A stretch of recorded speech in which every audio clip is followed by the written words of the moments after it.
Donc vous voyez, il n'y a pas de demi-mesure dans ces pays-là, et quand ils ont décidé de s'attaquer à la fois à nos outils, mais également de s'acheter un intérêt pour l'occidentalisation du monde.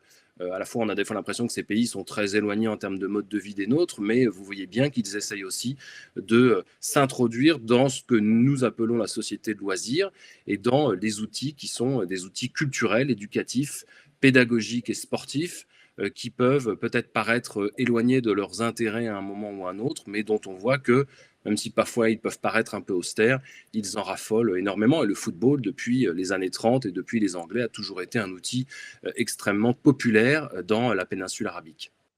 Dans un contexte régional régional et mondial, on comprend tout à fait l'objectif pour l'Arabie saoudite d'être dans cette rivalité aussi détournée et délocalisée entre un OM qui serait saoudien en partie et puis le PSG qui est qatari. C'est-à-dire que cette importation des tensions régionales du Golfe n'est évidemment pas n'est pas anodine. Quand vous avez du coup les freins qui sont présents sur le rachat de l'OM, il y a une part jubilatoire probablement de personnes intéressées par la géopolitique comme moi qui se disent ça serait assez amusant, si je puis dire, d'avoir du coup ces deux clubs qui s'affrontent et qui du coup correspondent aussi à une forme de délocalisation des tensions et de la crise qui a duré près de 4 ans dans le Golfe et qu'on retrouverait au sein même de l'Hexagone, là où les Saoudiens, les Qataris et les Émiratis ont fait de la France une forme de terrain de jeu et d'investissement. Vous le voyez bien avec les Émirats, à partir du moment où la relation s'est apaisée et s'est normalisée elle n'a jamais été tendue, mais entre les Émirats arabes unis et Israël à la fin de l'année dernière après les accords d'Abraham, les Émirats arabes unis se sont empressés d'acheter un des clubs les plus prestigieux mais polémiques d'Israël, c'est-à-dire le Bétar, un groupe qui est considéré parfois comme radical, avec un certain nombre de propos moyennement acceptables au sein même des tribunes, et en tout cas du public et des supporters de ce groupe connecté indirectement à un groupe quand même extrêmement radical qui s'appelle le Bétar en Israël. Et donc, ça n'a pas empêché les Émiratis, du coup, d'acheter en tout cas d'acheter plus de la moitié de ce club qui n'acceptait, c'est pourtant un club israélien qui devrait accepter des Arabes israéliens au sein même de son équipe, qui n'avait jamais accepté un seul Arabe israélien. Tout ça est dans le sens de l'histoire, probablement pour essayer d'adoucir et de moderniser le Bétar et d'en faire finalement un club qui accepterait aussi les Arabes, ce qui serait tout à fait une première pour ce club. Donc vous voyez bien que dans tous les cas évoqués, la géopolitique de toute façon est au coin de la rue.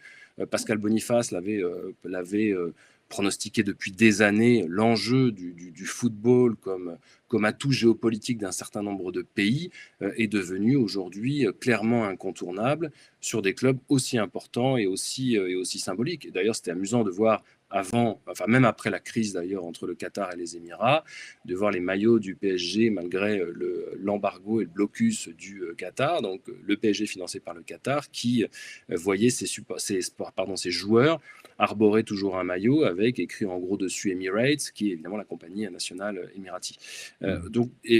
Tous ces symboles, tous ces signes montrent montrent des tensions et montrent des implications politiques qui peuvent aussi compliquer la gestion quotidienne d'un club, la gestion et l'organisation également d'événements.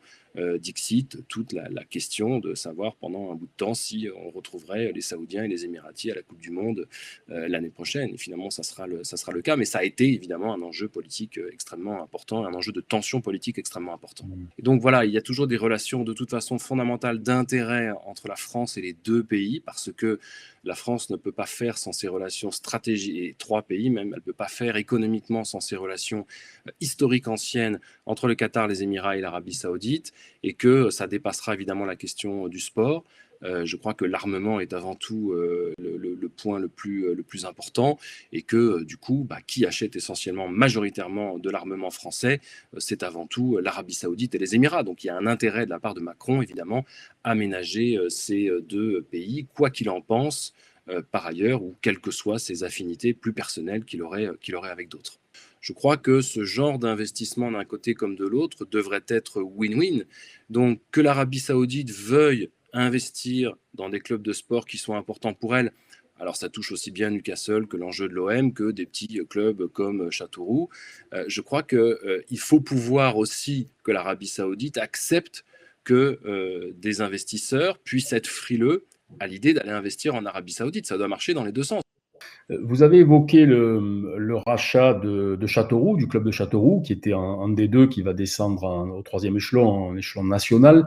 Les négociations ont abouti. Apparemment, vous semblez avoir des informations comme quoi les négociations avec l'Olympique de Marseille n'auraient pas abouti. Est-ce que vous avez des éléments précis à nous fournir là-dessus? Non, je sais que c'est une polémique qui dure depuis longtemps. J'ai pas d'éléments clairs et nets sur le fait que ça n'aboutirait pas à terme, mais je pense qu'à partir du moment, c'est-à-dire que soit ça passe, soit ça casse. J'ai quand même ce sentiment de ce qu'on a pu voir pour les autres clubs ou de ce qui se passe, y compris dans les rachats de médias, comme ça a été le cas de The Independent, par exemple, en Grande-Bretagne, que soit ça passe comme une lettre à la poste, c'est-à-dire que du coup, personne ne pose de problème et tout le monde est content d'accueillir au capital les Saoudiens, soit à partir du moment où ça commence un peu à bouillir, à partir du moment où on commence à mettre en avant ces éléments politiques qui peuvent être problématiques et toute la difficulté du coup ensuite de se coller l'image de l'Arabie Saoudite derrière, je crois que du coup ça rend de plus en plus compliqué la chose. Je ne sais pas si l'habitude sur ce genre de transactions est que ça dure des mois, voire des années. Je ne sais pas si plus vite c'est conclu, plus chacun est content. Ça, c'est une vraie interrogation que j'ai. Mais j'ai le sentiment quand même que du coup, tout le monde ne dit plus Amen immédiatement dès que l'Arabie Saoudite arrive avec ses grands sabots pour proposer son aide, évidemment, qui n'est pas totalement désintéressée, comme vous le savez. On a un auditoire Voilà. olympien, très marseillais qui nous suit. Allez, un petit pronostic. Selon vous, si l'Arabie Saoudite parvenait à acquérir l'Olympique de Marseille, ça serait plutôt après les élections présidentielles, ça pourrait être imminent ou c'est quelque chose d'absolument chimérique et qui ne sont pour le moment que de simples rumeurs? Moi, j'ai le sentiment que ça va traîner jusqu'à la présidentielle. C'est quand même dans moins d'un an, de toute façon, la présidentielle. Donc, je ne suis pas convaincu qu'on aille s'embarquer là-dedans. Voilà. D'autant plus que l'image de l'Arabie Saoudite reste celle-là, que Mohamed Ben Salman a été mis de côté par Joe Biden, que c'est quand même voilà, un Mohamed Ben Salman qui est à la barre pour ce genre d'opération avec son fonds d'investissement public saoudien à lui. Donc j'ai un peu l'impression que tout ça va être mis en stand-by, en tout cas va suffisamment traîner pour refiler la patate chaude plus tard. Alors après, je ne sais pas qui sera élu dans l'histoire, ça dépendra aussi des proximités des uns et des autres.